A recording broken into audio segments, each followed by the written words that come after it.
Hey, yo, I really don't know how to start YouTube videos, but welcome back to basically another video, I guess. Yeah, this one is going to be a refresher course on breaks. So if you don't know what breaks are a way to maintain the position in the deck using your hand, right? I'm not going to say fingers because obviously there's breaks that don't require the use of fingers, like the heel break, but we'll get into those later. This isn't going to be like a master class on breaks or whatever. This is just going to be me like listing off breaks as well as like general workings of a break and somewhat of their angles. So yeah, and also obviously I'm making this because there's a lot of breaks that magicians don't use, and I just want to give like more options to people by reminding them of different breaks that they can use, right? So yeah, let's just get right into the video. Yeah.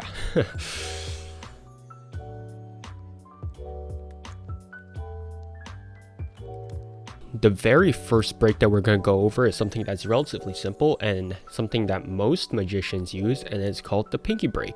So the pinky break is basically a way to hold a break with your pinky finger at the back of the at the back of the deck, right? The bottom right corner, using the flesh of your pinky finger, right? It's a very versatile break, hence why a lot of people use it, right? So as you can see, mainly the only angles at which a pinky break flashes, it's near the bottom right side corner. That's not even like a word, I don't know what I'm saying. And the back, right? So you'll notice that in most instances a pinky break would lift up the rest of the deck, but because of pressure from my thumb and middle finger, you'll notice that I'm preventing the top the front edge from popping up, right? So if you notice that if I remove both hands, you'll notice that this will tend to pop up and the break will flash, hence why the middle finger and thumb are relatively important. And the ways that you can get into a pinky break are relatively simple. So you can do a standard pinky count, which there are a lot of tutorials on, but if you want like a well-produced one, you could go check out David Malik's tutorial on the pinky break on Jeremy Griffith's YouTube channel, as well as some classic magic books.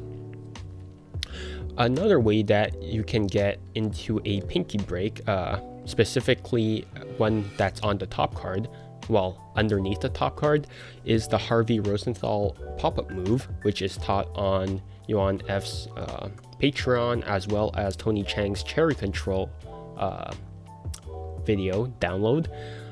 So you can check those out. I'll just give a quick demonstration as to what the pop-up move is, and that's it. And here you have a break. So that's pretty much it for the pinky break. I mean, if you don't have it down already, then you're probably at the wrong place. But yeah, the very next break that I would like to bring attention to is called the thumb break. Mainly the thumb break in the left hand dealing position, right? Obviously, if you're a lefty, then it'll be in the right hand. So I'll just call it the thumb break in the deck hand, right?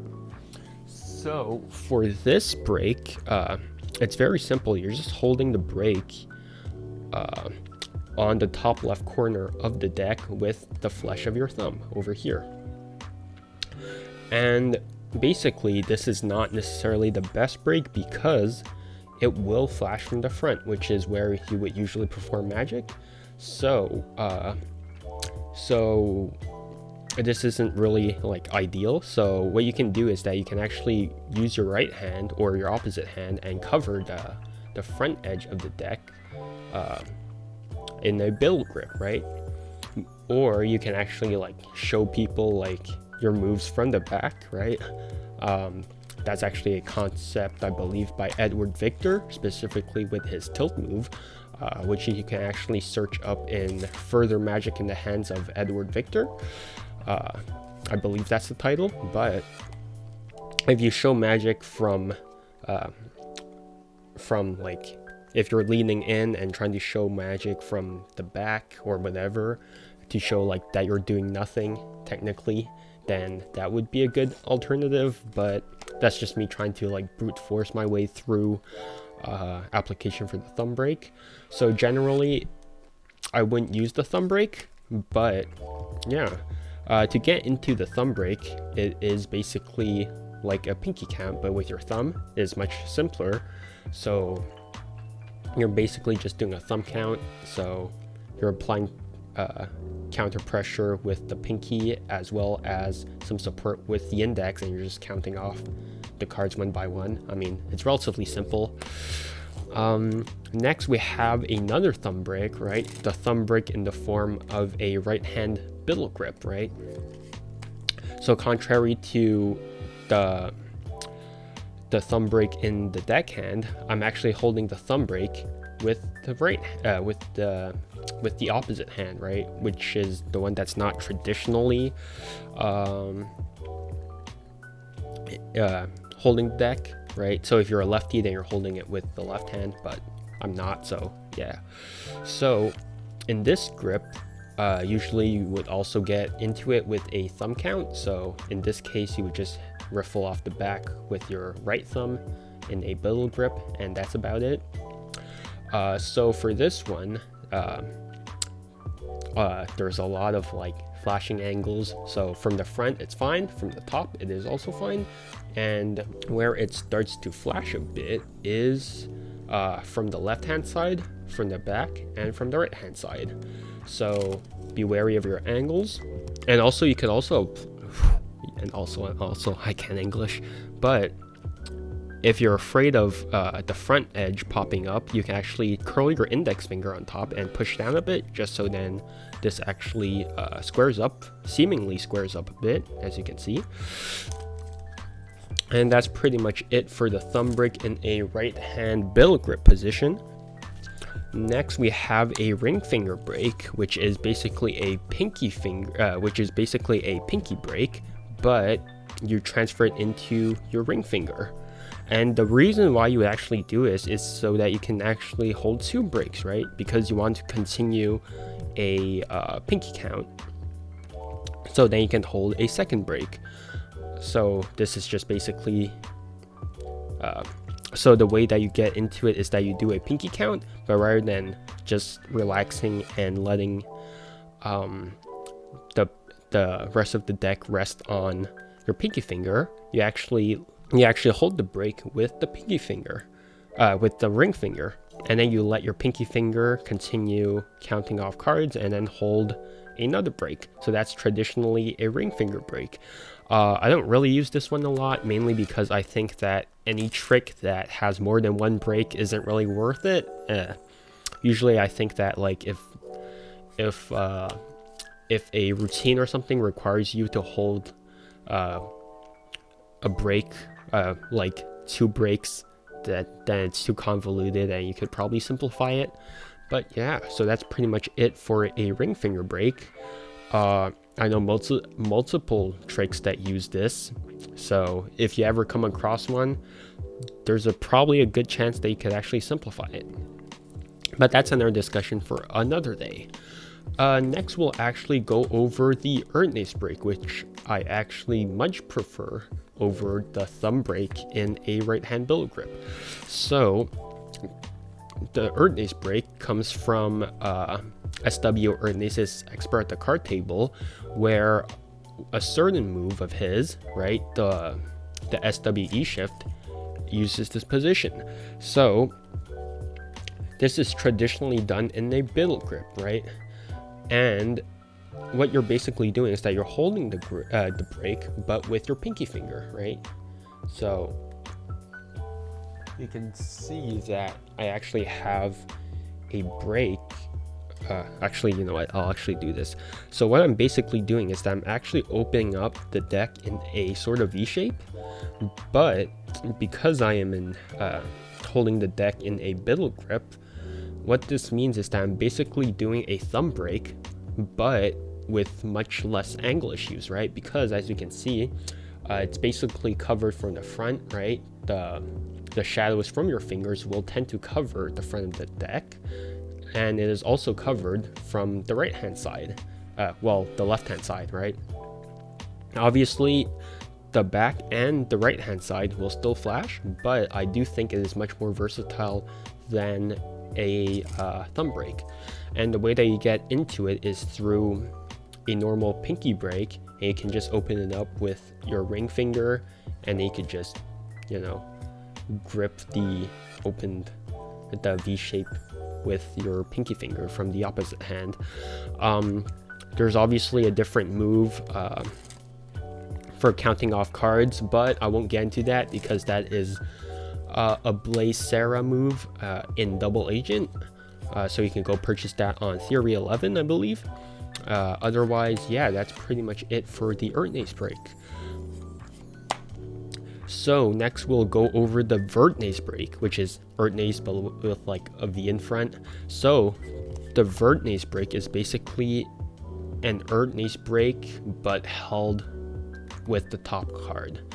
So if you notice that if we do a Erdnase Break on top, you'll notice that there is a way to make it less awkward, and that is clipping the top card rather than having it like just dangle-ish.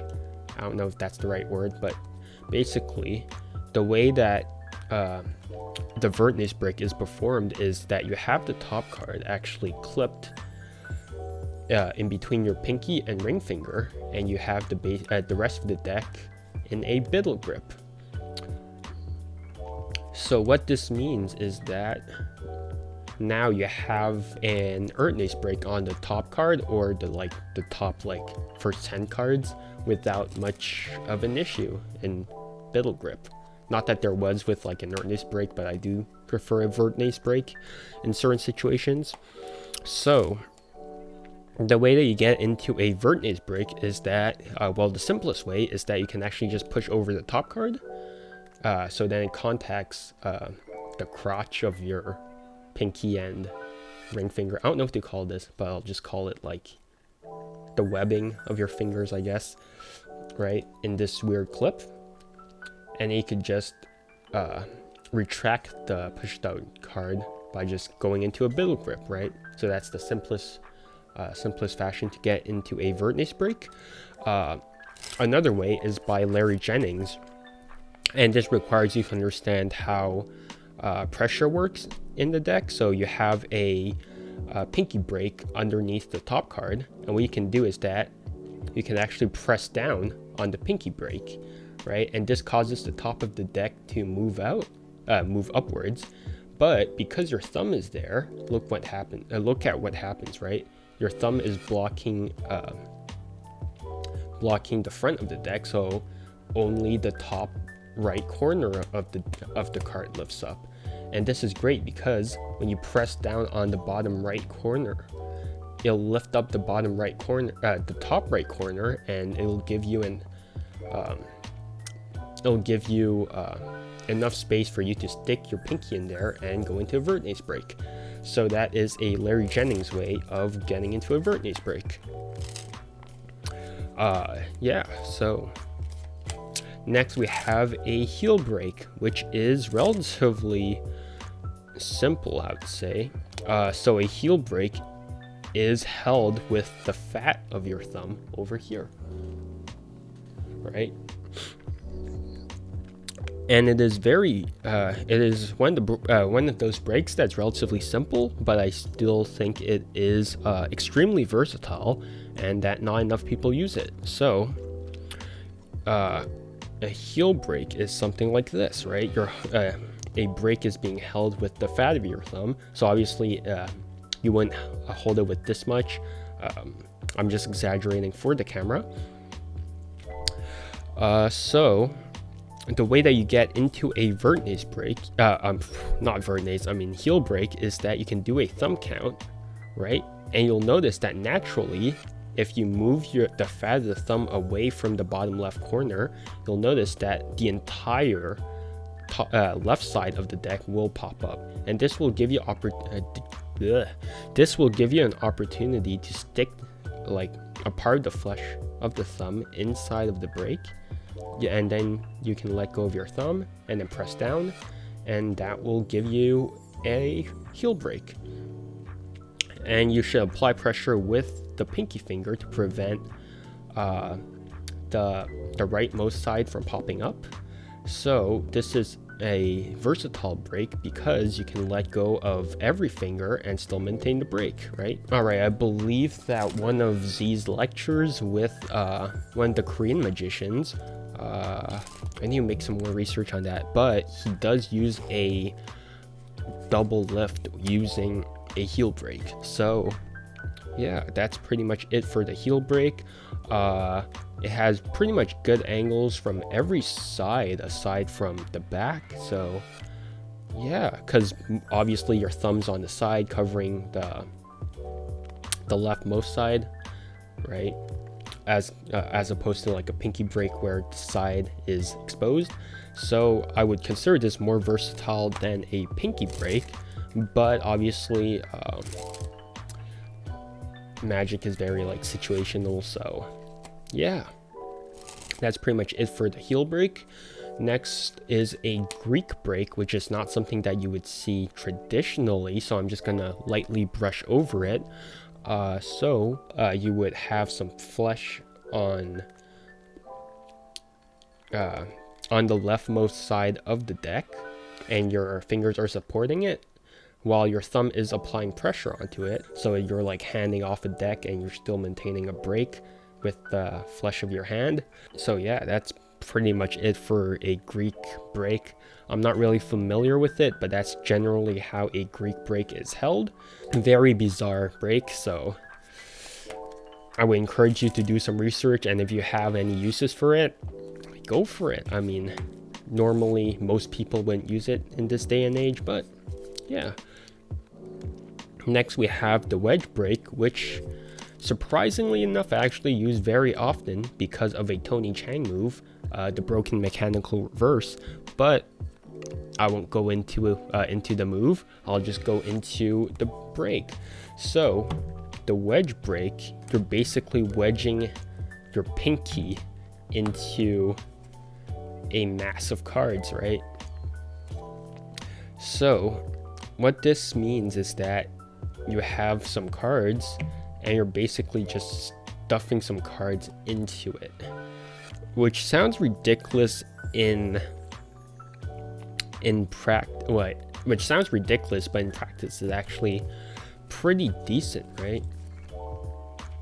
So pretend that you're looking for a card like the 10 of clubs, and then when you close the deck, right, you're actually maintaining a wedge break. So you're just stuffing your entire pinky down the deck. So normally I would use this in a spread where you can have like more of a mess to cover up the break, but this is basically the pinky version of a thumb break from a Biddle grip. But I do think that it is generally a underused break. So yeah, you're basically just stuffing cards above your pinky, if that makes sense, right? So you're just stuffing cards here, right? Wait, hold on. Is it? Yeah, so you're just stuffing cards here. Really? I mean, not much of a use in most people's cases. I mean, if you're looking for a break, then you could just like get a pinky break in most cases. No need for a wedge break, but there are some uses for it. So highly recommend you looking up for some uses for the wedge break. But otherwise, yeah, you're just stuffing a portion of the deck in between of your pinky and your ring and your middle finger. So your pinky just stays there. So it's a pretty gross break by most accounts, but yeah. Next we have the Zoro break by Erdnase, or the Z break. So you'll see why it's called the Z break. So it is basically a thumb break and a pinky break at the same time. So you can just do a thumb count and a pinky count at the same time, and you'll notice that the packets of the deck actually form a Z, hence the name. So basically you have a thumb count, which is near the top portion of the deck, and a pinky count near the bottom portion of the deck, and what this makes is a Z. There's not really much use for it. I mean, if you want some more uses, then you could go ahead and read Ernest Eric's By Forces Unseen. Good book, difficult book though, so yeah. Next we have a flesh break, which uses the same principle as a heel and Greek break, but it is much simpler. So rather than sticking like a part of your pinky into like a break or whatever, what a flesh break does is that you're actually using the flesh from not the top of your fingers. I guess that's the best way to describe it. So what this means is that you can have your pinky, or you can have your fingers free, right? So as you can see, I actually have like it seems free, right? But I can actually have a break maintained by just the slightest flesh from my middle finger over there. So this is basically a more refined version of what would be traditionally a pinky / ring finger break. You're basically just doing a pinky count, lifting lifting the top portion of the deck with your ring finger, bringing the rest of the fingers, bringing it back down, and then clamping down on some of the flesh. That was a really quick explanation, but again, it's really nothing. So pinky break, lift up, have your pinkies on the side, have your fingers on the side, push down with your thumb, and then now you have some part of the flesh trapped in the break. And it is generally a very nice break because you're not sticking like entire finger there, so it's a very slight break. So in most cases it is very subtle. Generally I don't really see much use for a flesh break unless you're doing something like Fred Black's Black Pass, right? Obviously you could do some traditional moves using like a pinky break, so a flesh break isn't really necessary. So yeah. Next we have a thumb break at the card table, which is just a traditional thumb break, but you're basically just keeping it on the table. So what you realize is that you can actually lift up a portion of the deck and you can actually stick your thumb there while the deck is at the table. So you'll realize that I'm keeping a thumb break, but in a table position. I mean, it's pretty simple, so I won't go over that. But generally that's it for a thumb break at the card table, right? So that's it. So in most cases a table shift would require you to use a thumb break at the this variation of the thumb break. So yeah. And then we have some other few refinements for breaks. So for example, a deep pinky break, in which case rather than just having like the tip of your pinky holding the break, you would actually just stick your entire pinky in there. I mean, in this case, you would just do a pass. Next, we have a deep Erdnase Break, which is just an Erdnase Break, but you're sticking the entire pinky in there. You wouldn't use this move for much, aside from something like the one-hand side steal, or Blaze Sarah's, what's it called? One-armed bandit, right? So yeah, that's pretty much it. That's about it for the standard brake handlings. I mean, if you have any questions, don't hesitate to ask. I might do a more in-depth overview on brakes. I mean, it's a lot of work, but I do think it is worth it because it's basically the foundation of kart magic, even though like some people would argue that like double lifts are, but I think a brake is equally as important. Next video will be a general overview on palms. I know that there's already like, I know that most of you probably already know like the classic palm, the 10-cut palm and whatnot, but there's a lot more palms and cops and clips.